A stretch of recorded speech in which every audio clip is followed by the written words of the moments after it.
I'm going to take my shoes off here, and let's just walk through a few things.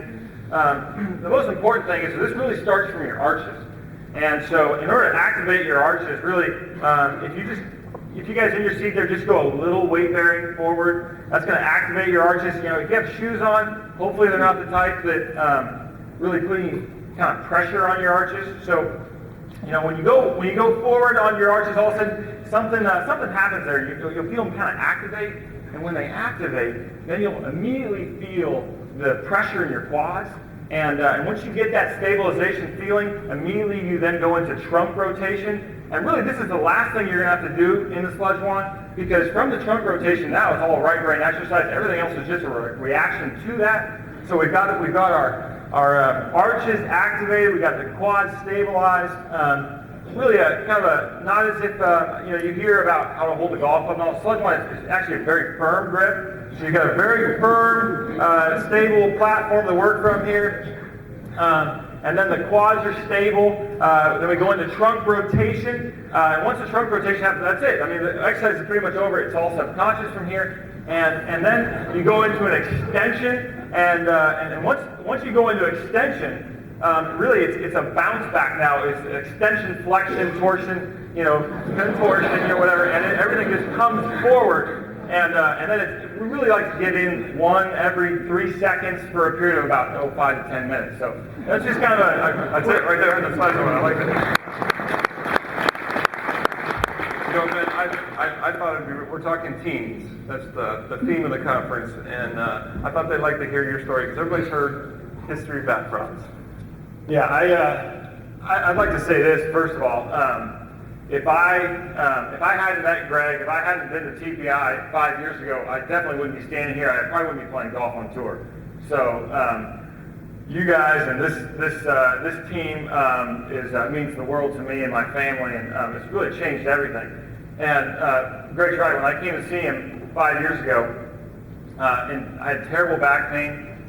Really never got through a tournament without serious problems. Was really just crippled by it.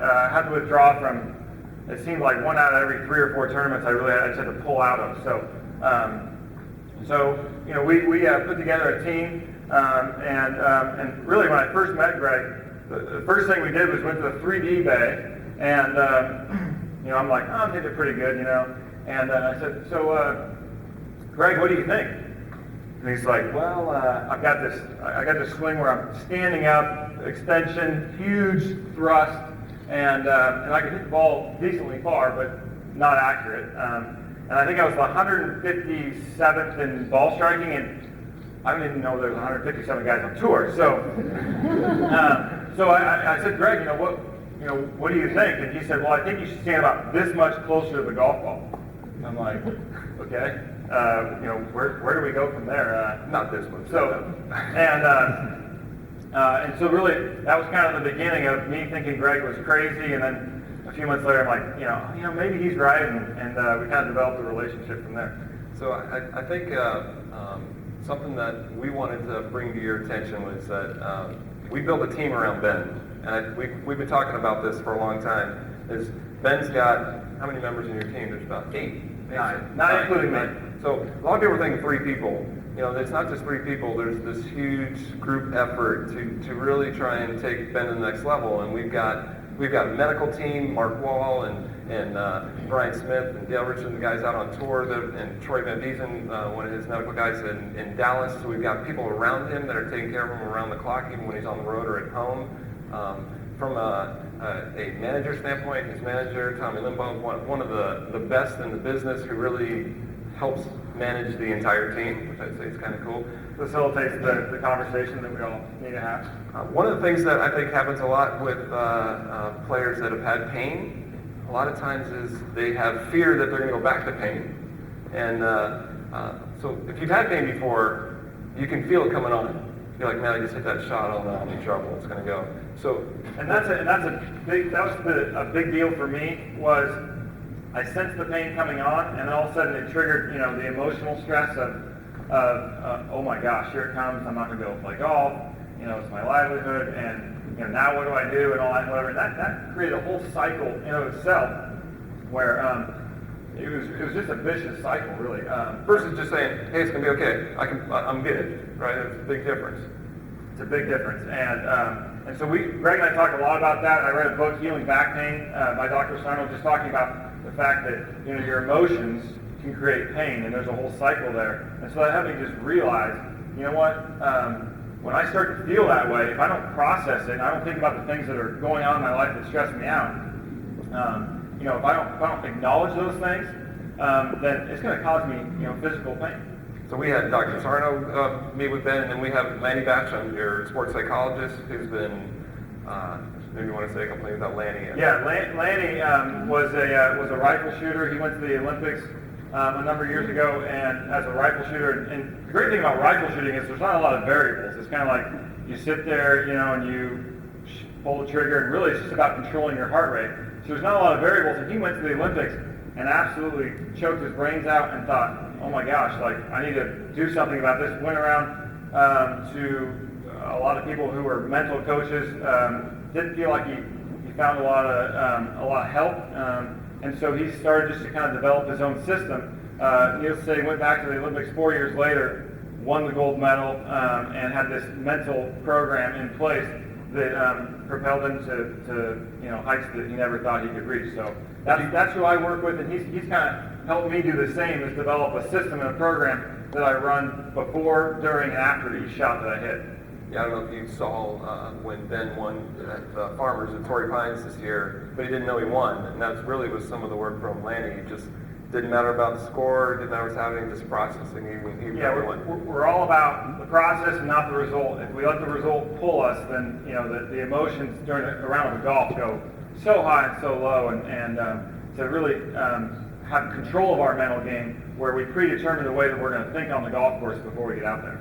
And then what we do every year is we have a team meeting. The whole team comes together and we review the year, and then we have, not many people know that we do this with players, is we kind of, okay, here's what happened last year, let's grade what happened, how can we improve this, and we set goals for the next year. And I would say 2009 was a pretty pivotal meeting, and we knew that Ben had gone from being a poor ball striker to, this year he's number 2 all around, top 10 driving. So ball striking is getting better. We're like, okay. Yeah, can you say TPI and the difference in those results? Well, when we're saying, what do we got to do to go to the next level? And we really decided one of the big things was wedges.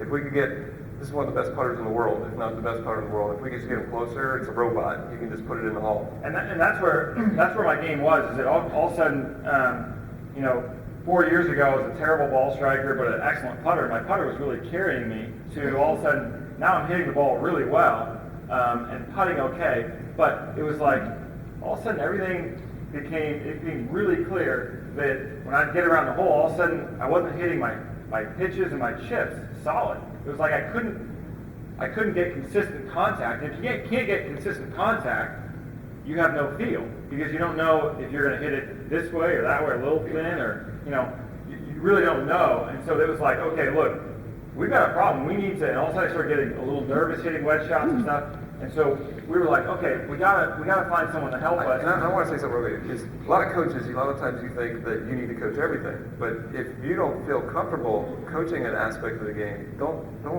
feel weird about adding another coach to your team, which is what we did. Right? We said, okay, I'm like, we got to find who's the best on wedges. And at that time, I said, the best wedge player I know is Tom Pernice. I don't know if you've ever had a chance to watch Tom. It's unbelievable. And I'm watching Tom Pernice hit wedges, and I'm going, he's got every shot, and he hits them solid. So he's able to gauge his feel because he consistently keeps hitting the ball solid. So we started calling Tom. So I work with Tom, and I'm like, hey, this is going to be weird, but could you help another player? Would you mind helping one of your competitors? And he's like, no, I wouldn't mind. So I asked him to work with Ben. And he worked with Ben a couple times. Ben's like, this is unbelievable. Like, this is so good. And I'm asking Tom for more and more and more. And then Tom kind of calls and goes, hey, Greg, I could keep helping Ben. He goes, but you should probably just go to my teacher. We're like, you have a teacher? You have a guy who helps you with this? And he goes, yeah. And we're like, do you have his name and number? Can we call the guy? And so that's when we met James Sieckman.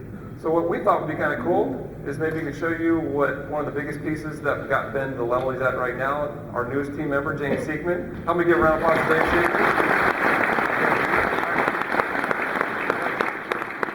I thought it'd be kind of cool you guys see what they've done to take Ben's game to the next level with wedges? Because we haven't really talked about wedges yet, but I want to say one thing before we turn it over to you, James. We've been doing a lot of research at TPI on wedges for the last 2.5 years. We've filmed the top wedge players consistently over 2 years, looking at, we do kinematic sequence, physical screening, and I came out to the conclusion that there's the wedge game is very similar to the full swing. There's not big difference. There's a couple small differences that I'd like to point out that are important. Right? The small differences are this. Okay, full swing. Full swing is all about neutral, strong grips. Usually, wedge is about a weak grip. Full swing, hips start to downswing. Wedge, hips kind of remain stable. Full swing, club lags. Wedge, you definitely need to catch the heck out of the club. Full swing, impacts with the leading edge. Wedge, it's with the bounce. At impact, the pelvis is open to the torso on the full swing. On the best wedge players in the world, torso is open to the pelvis. On the full swing, the lead arm stays straight at impact. On the wedge, they chicken wing and scoop, the best in the world. On the full swing, you're trying to generate power. On the wedge swing, you're trying to generate finesse. And one other small difference, the kinematic sequence. It's completely backwards. So, in a funny way, there's nothing similar between a wedge and a full swing. But they're both done with a golf ball. They're both done with a golf ball and a golf ball. Yeah. Keep that in mind. I want to point out something, then I'll turn it over to James. The reason James has changed my world is because he was one of the first guys to explain to me, that made sense, why we saw everything totally different with our tour players. Notice this, if you guys are familiar with the kinematic sequence, hips, trunk, arms. So hips, trunk, arms. Hips start, trunks go second, arms go third, club goes fourth. This is trunk and arms are flipped. The trunk goes faster than the arms. I'm like, what are you talking about? I kept seeing this and I'm like, wow, there's something wrong. And then when you see something, you think it's weird. When you see 8 of the top 10 wedge players in the world do it, you go, uh-oh, I don't know what I'm talking about, right? And by the way, the trunk comes first. This is way different. So let me turn it over to you. Maybe you can explain why. Yeah. Well, briefly, you know Greg, you know Ben, obviously. I'm sure you don't know me, but how I learned was simply, I played in college, I was okay, but marginal wedge player at best. I went over to Asia, and if you ever played over there, I played for 4 years, they have tight, wet, kind of broadleaf grass. And this is how I learned to chip, just like a lot of people. Hands ahead, lean left, keep your hands ahead, keep the club moving. Well, I got over in Asia on that turf, and I could not function. All of a sudden, the club just comes to a screeching halt every time you're trying to make impact. And if you hit just a whisper behind it, you look really bad. You're like, oh. And then emotionally, that's not very healthy either. So essentially, after I quit, kind of between jobs, I was lucky enough to have a brother on the PGA Tour, and I went up to the Players Championship, and I had 3 days. I took my video camera, and I said, well, obviously I can't chip. I don't know what I'm doing. I'm going to video the best players I can find. And luckily, my brother was great friends with Sodi Ballesteros, and I went out there and I videoed him, all the guys. And in between jobs, I simply just took a month, and I said, well, I'm going to try and find some commonalities of what they're doing, because what I think is right is clearly not working for me. So I'm going to show you some of that stuff. I'm going to lead you through Ben. And then one other comment. My first student was Tom Pernice. I was lucky. He came to me for putting. And in the course of time, he's taught me more than I've taught him. So I don't want you to think that I fixed Tom Pernice. He was great before he met me. Let's get that clear. Now I do feel like I've helped him. He's gotten better over time. But, all right. So in any wedge plan, it has to be comprehensive. There are a lot of things going on. First off, there are 3 reasons why people fail. In my small world, I mean, you can add periodization and nutrition and to that list, body. But you got to understand and believe what you're trying to do. You have to know how to practice so that you're cultivating your skill. And you got to think like a champion. And if one of those 3 things are off, you're not going to do your best. And I had the trifecta of failure going after my playing career. So, all right. Here are the variables that the number one thing in chipping wedge play is consistently solid contact, as Ben said. This is what I felt like the best. When I came back and looked at my video, these are the things I came up with. No, I think Ben will be my guy. So setup's very important, and some of this is body related. Charlie Hoffman's one of my students. Notice that his lead foot is turned out. So when Ben sets up. We have this foot square. I'm going to talk to you about plane in a minute, and I think that aids that. The lead foot turns out so that when he turns through the ball and disassociates his chest, go ahead and give me a follow-through, Ben. No, face the audience, give me a follow-through, and I'll get to this as well. His shoulders and chest turn to support the club. Well, he's got to hold that balance somewhere, and that's on his lead foot. And as it's turned out, his left thigh and knee end up being balanced over his lead foot. If you set that foot square, what happens a lot of time, instead of having being able to balance on the lead foot, the hips take the load and your spine tilts back, and that doesn't help contact if you're trying to hit the ball first. So one of the things that you want to set up so that you get the low point in front of the swing, that lead foot's important, and it also helps him take and turn his sternum slightly in front of the ball. So same thing as what you see Charlie Hoffman doing. Now, when I learned lean left. What happens when you lean left is we want to balance. It's like, if I lean a lot this way and make it an athletic motion, I'm going to want to go the opposite way. So one of the things we did when we met, we said, hey, quit leaning left. Let's just stack up. Let's just be evenly balanced, right? Yeah, I was there. So evenly balanced, foot turned out. I'm a big fan of having a real soft left arm. As we talk about sequence, you got to be relaxed. Isn't that like your number one key in chipping? It's my number one key in really almost all parts of the game is just relax. I just need to relax. What a great key that would be. It's way better to think about your left arm or your right elbow or whatever, right? Just relax. All right, so we have sternum pointing in front, left foot turned out. The grip is very important because not so much your lead hand grip needs to be, Greg alluded to, a weak grip is advantageous. The lead hand grip can be strong. That helps create extension in your left wrist. But the trail arm needs to be weaker on top. Because if I'm trying to hit the ball first and I get a strong trail arm, well, what's that do to my upper body?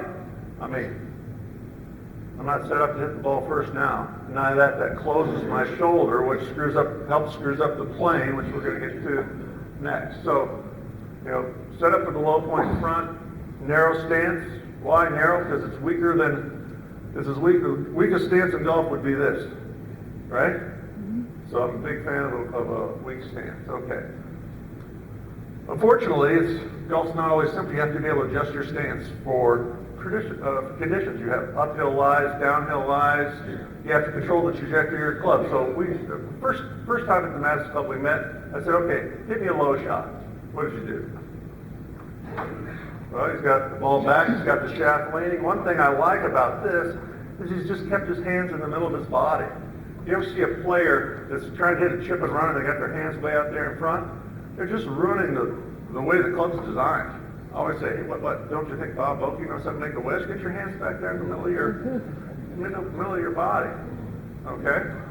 So sometimes, show me a pitch, what would you do? Pitch, a little higher trajectory, because we're going to teach just one swing. I'm not going to say you pitch differently than you chip. We're just going to change his trajectory. Notice how the ball scooted forward and he just took some of the shaft lean out. The effective loft and bounce is increased. It makes the same swing with good contact that's going to launch higher. You can do that with any club. You can do that with a 9-iron just as easily as a lob wedge, right? Yep. And then sometimes when you have a lie, you have to create angle so that you negate the effects of the lie. You either need to shallow or steepen.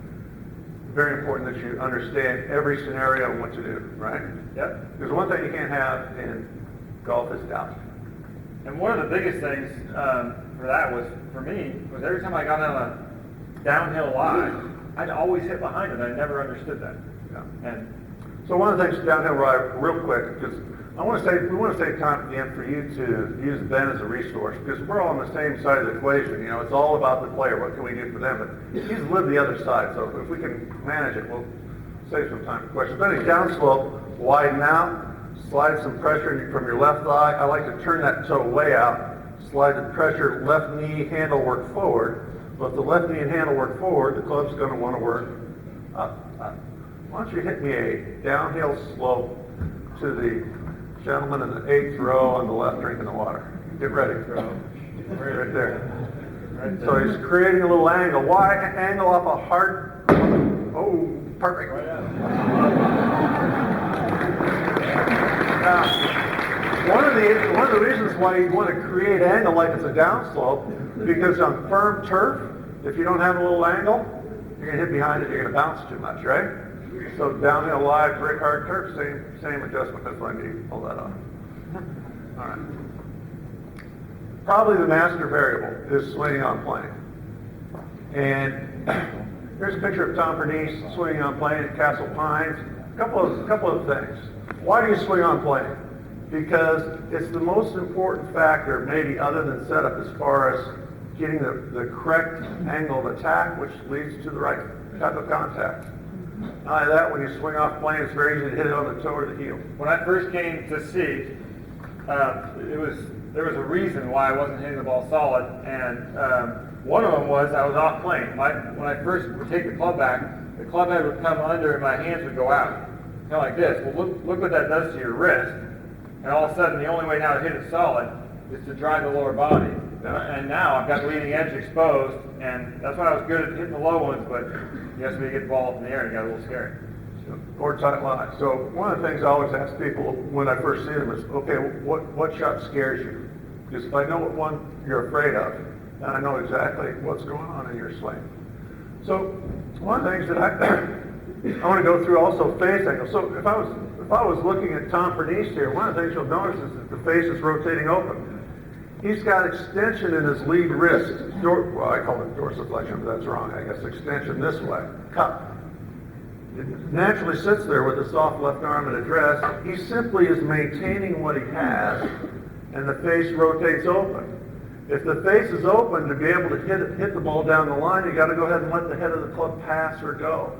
If the face is shut, like Ben had, then he's got to create angle. That's the big knee dip usually when you see that. It's a little under shut. It creates some angle by dipping the knees. And then you have to hang on or block your release in order to hit the ball straight. So that's why face rotation is so important. Usually, especially pitchers of the ball, will never have the face shut. For chip and run, I don't mind that in certain turf conditions. Now, big point here. There's criteria for learning. One of the things that Ben has to do, if he's going to really learn, besides the willingness to try new things, and it's got to be repeatable, he's got to be highly focused, he has to know whether he's doing it right or not. If you don't know whether you're doing it correctly, you got 0% chance of really owning the motion. So how do we solve that for your playing? For me, it was mirror work. So James told me basically, your plane's off, and we need to get you on plane, so you need to spend some time in the mirror every day. And one of the things James works hard on with all of his players, which has been so beneficial for me, is, look, train and then go play. So we're not always on the golf course. When I'm sitting there hitting a shot, I'm not thinking about arm and this and that and the other. It's literally, we're just trying to relax. So he just said, okay, look, so our training is going to be a mirror. I'm going to put a mirror there. I have a mirror, 100 mirrors in the house, and I just want to make sure that the club goes up the shaft line, and that would be on plane. So I just sit there and swing up and down, look in the mirror, making sure, because when I first went to see him, it was like this. The club head went under the shaft line, wrist went out. So he said, okay, look, just what do you have to do to get that club to go up the line? Boom, boom. So I just trained that for a minute a day, and then all of a sudden I just go play. Essentially creates a feel for the day. So he doesn't have to use the left side of his brain when he plays golf. It's in there, it creates a feeling, it becomes subconscious. And now, another rule I have, practice rule, is when I have a guy thinking or training technique through block practice, we could talk about that. I don't let them look at the target. They got to chip into open space. Because when they're looking at a target, I want them playing golf, and that's a completely different thing. Okay, so I want to real quickly, because we don't have much time, I want to go through the three types of the release. Typically you have a held onto release would be shaft leaning too far forward. A flipped would be this. And what optimal? Let's talk about this first, because I think this is how teaching has evolved, and this is why I learned the wrong way. As you golf professionals out there, you see this ever at your club, right? And then you go, oh my gosh, you're flipping it. You have to hold. You got to get your hands ahead. Well, that to me, that's an error, making up for this error. That's not right either. What the kinematic sequence, when that graph that Greg was showing you, what that should mean to you is this. I'm at the top of the backswing. What's the first thing that goes? Well, remember the kinematic sequence is what's the first thing that slows down? Well, I get a little bit of shift into my lead side, so the hips go first. The head of the club moves first. The arm's going second. The chest is not moving yet. I want to go back real quickly to, oh, no, that's okay. I'll go forward. But anyway, the chest is not going yet. The arms come down, and then the chest moves later and faster than the arm. Remember, it flips. So it's up the plane, it's down the plane, go up the plane and just come right to impact. Just up the plane and just, so look at the shaft angle, right? He's just gonna go up the plane, he's just gonna let the club fall to the turf, that's why it helps being relaxed. And then if he had an eye right in the middle of his chest, anyone to see where it went, what would he do? He just kind of, with his upper body, just kind of see where it went. That's what that kinematic sequence is showing there. And luckily, now this is the thing where I said I just studied. I didn't really understand, but I realized that if you put a line on a video camera of Seve Ballesteros or someone like Tom Pernice, and this is a pitch, about a 20-yard pitch, that then's hitting at Boston, off a very tight lie, where you need to use the bounce and the loft of the club, so we're hitting it up in the air. If you would put a parallel line, it doesn't matter if it's a chip and run, where you have the handle leaning forward at address, or a pitch, about 3 inches out in front of setup. If you swing on plane and you release correctly, the shaft, for the good players that I was, trying to figure out what they were doing, always matched out, about 3 inches ahead. And if you're teaching at home and you got a student that has the shaft 3 inches, put that line there and it's leaning this way, to me that's a block. If it's leaning too much back, it's a flip. But once again, how do you fix a flip to me is, it's not that I over-released, it's that my chest didn't support. So, in a sense, I could flip all I want as long as I have enough support in my upper body. So, then we talked about it being different. Look, he disassociates the wrong way. His shoulders have turned further than his hips. In the full swing, it's opposite. Look, the goals are opposite. You want to be weak on purpose. You want to use the loft. You want to use the bounce. In the full swing, I want to de-loft the club. I want to generate speed. Think of Justin Johnson. He's got up here, he's got the face shut. He's turning as hard as he can. The sequence is completely different than if I wanted to be really weak. Relax, up, down, narrow stance. So those are the things we do. That's how we practice. Let's see. The physical components go straight to Snake shaker's big for this. big for this. All right, so there are physical components, and what this is simply it's about a 6-piece puzzle, and you just got to get the pieces to fit. Now, do I teach every single player exactly that sequence? I don't. There are accommodations.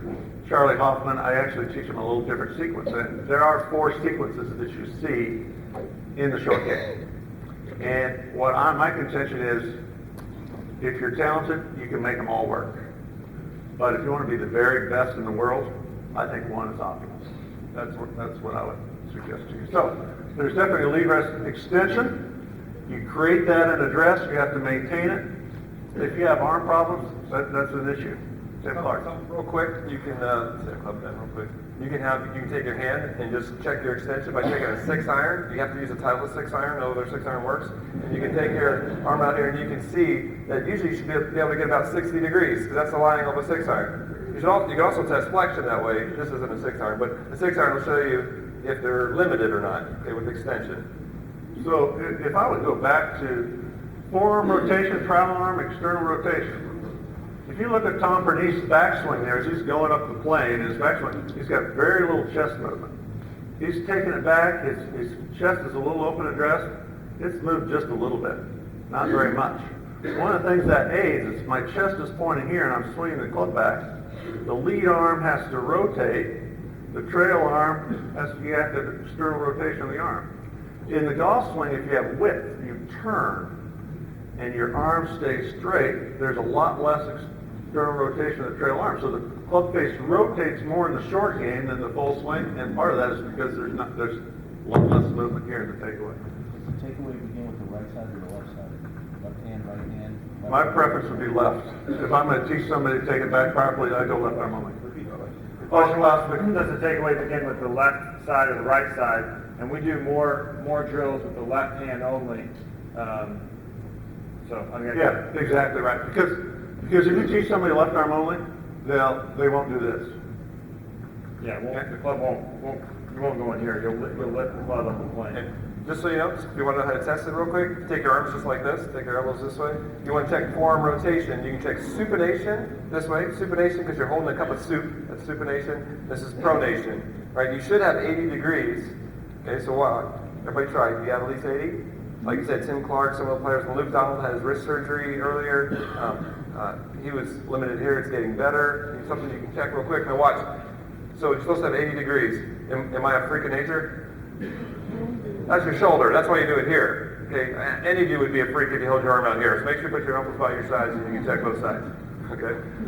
So the other criteria, you need the lead side stability and balance. I've been trying to help Tom Purser a little bit this year, and he can't balance. He can't balance on one leg. If you put him like this, he'd fall right over. That's an issue. People that do that, like back up or tilt the wrong direction. Energy always in the downswing, it always goes Towards the target. towards the target. There should be a gentle, just a very gentle energy towards the target. Above the belt, if you can do it. Above. Easy one to check there is remember your bridge test. If you've taken TPI level 1 where you lay down on your back, lift your butt up in the air, extend your right leg, you should be able to sit there and hover for, I can tell you we have juniors, 8-year-olds, that can do 4 minutes. And we test 10 seconds in our classes. If you can't do 10 seconds perfectly solid, it's not good enough. Stability problem. And there needs to be disassociation, because if not, then typically the sequence is wrong. And this is the number one fault I see with good players, that is they're at the top, they don't know how to disassociate and move their chest and not from their lower body, and so they go like this, they initiate the wrong way, and this is why that sequence is so important. You're at the top, hips start early, chest starts early. You rotate, you get a little bit of a down cock, which is a power move. Club drops under the plane, and now you're either going to just hit this low burner in there, which wasn't terrible before with the square grooves, but now you got the new grooves, that's not so good. Or Two ways to stop the ball. One is with spin, and the other is with height. trajectory, and I teach trajectories the best. And if the club's under and drop, then you keep turning, it's going to go weak and right. And so even Tom Bernice has this miss, weak and right. Best way to check that disassociation is that torso rotation test we do. Just get in your 5-arm posture and rotate. Doesn't even matter how much you rotate, you just want to see if you can do it without moving your lower body. Because if your lower body moves every time, doesn't matter what you did. If James says, hey, I want your arms to get down before your hips move, it ain't going to happen. Right? Just torso rotation test. I think that's what I got. Okay, so here's what I was thinking is that gives us about 15 minutes for some questions for that.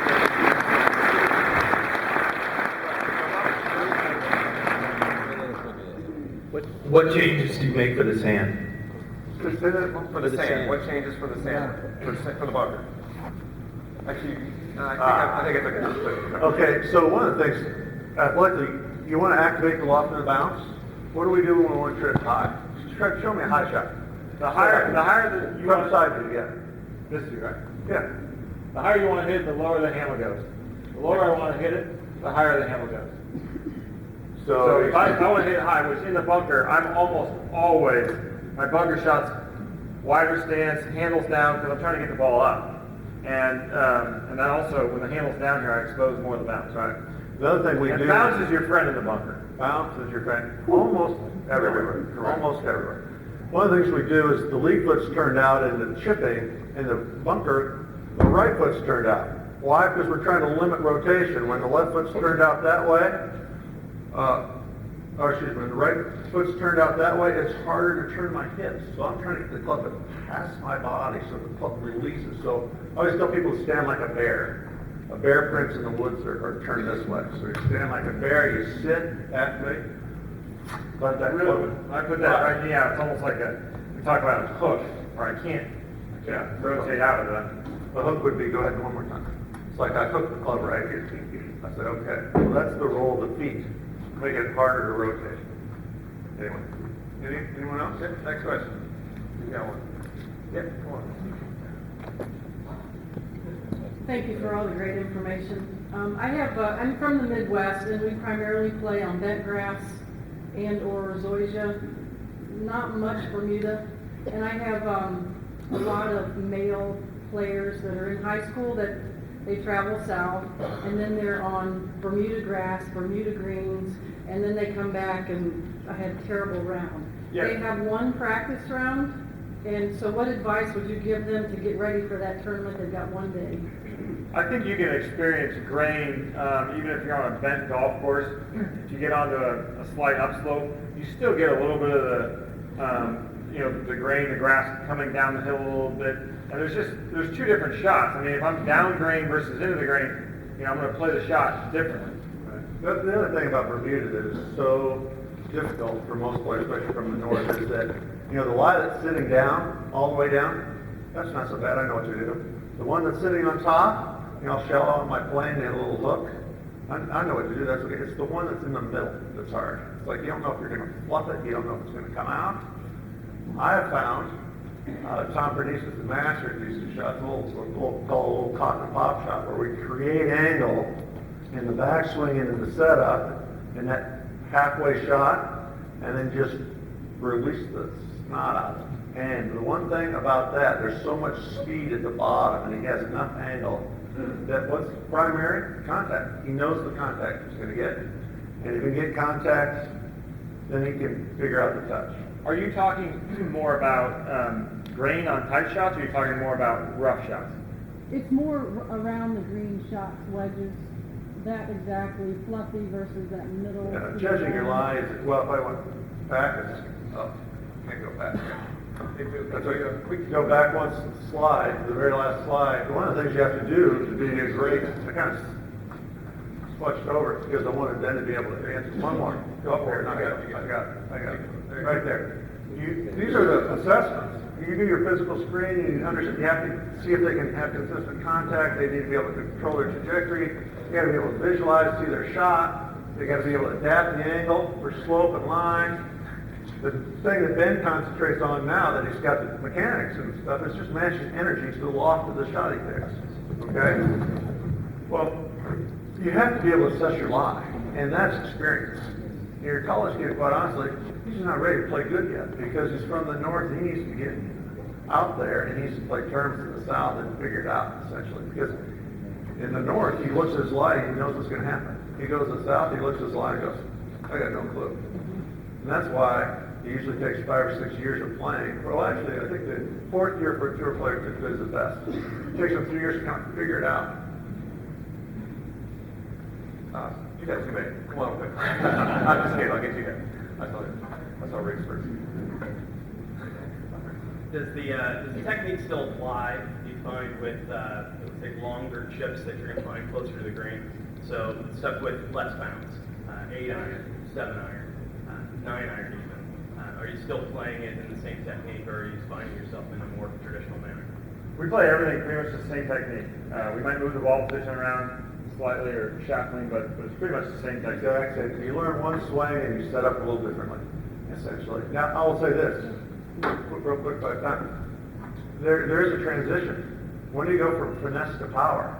That's the question I get from everybody. Okay, I understand what you're trying to teach me, but because when you say longer shot, I mean, that's what popped into my head. It's like, at some point, I need some power. Right? After 40 yards, for me and for most of the guys, it seems between 40 and 50 yards, we transfer over to a regular golf swing. Most people don't have problems. Mini full swing, yeah. It's like, okay, we're going to make a full swing, we're going to make it shorter. That means I'm going to stand, I'm going to grip, I'm going to do everything like a full swing, except I'm just going to take it back shorter, have less energy.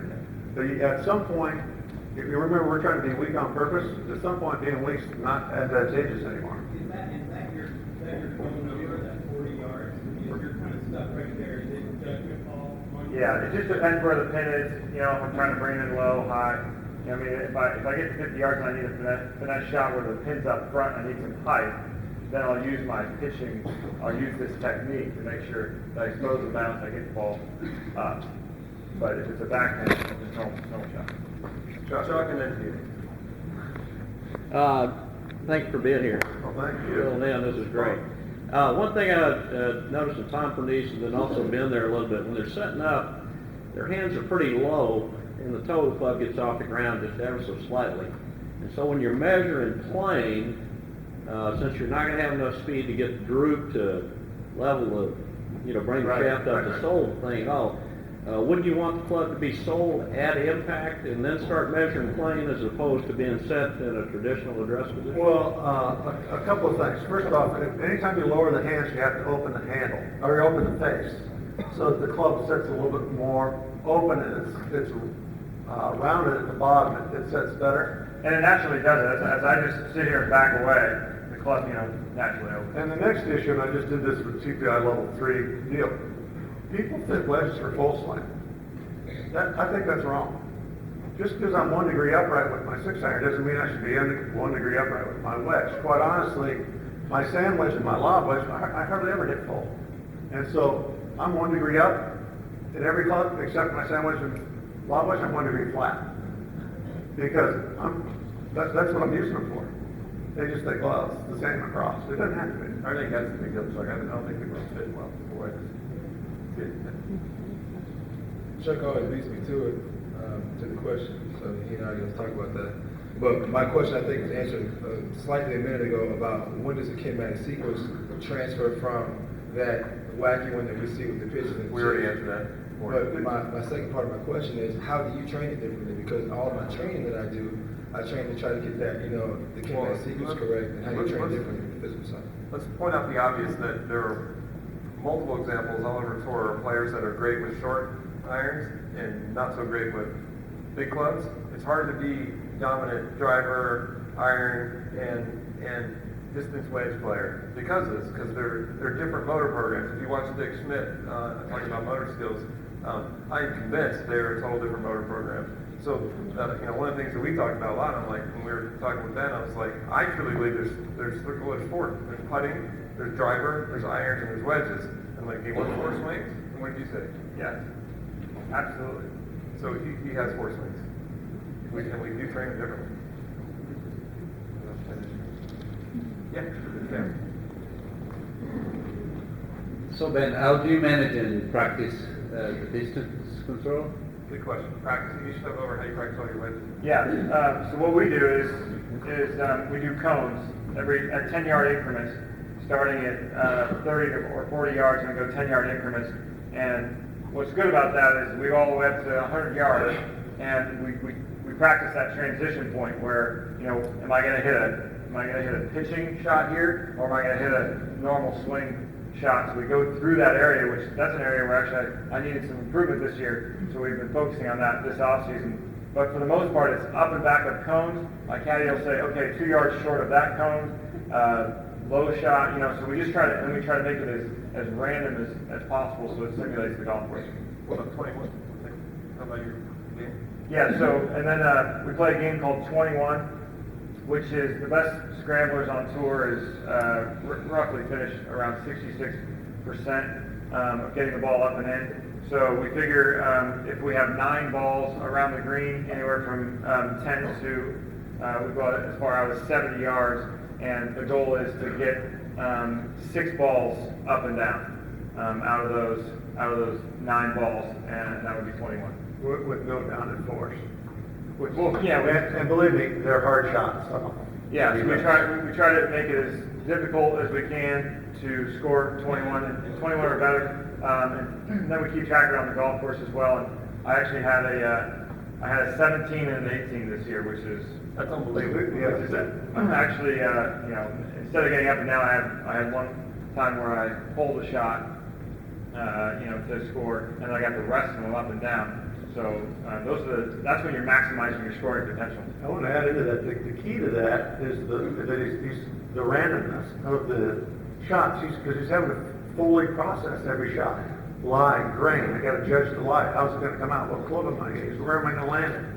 How much energy am I going to use? It's definitely hitting less balls, but it's being so personal about going through my whole process. Yeah, remember I had the trifecta of failure when I was playing. And remember, my answer to poor wedge play was to dump out my shag bag and empty it to the same hole. I must have been in Thailand, where it's 98 degrees with 98% humidity. That's not that much fun. But I did it, and I got worse. Guys, help me thank these guys for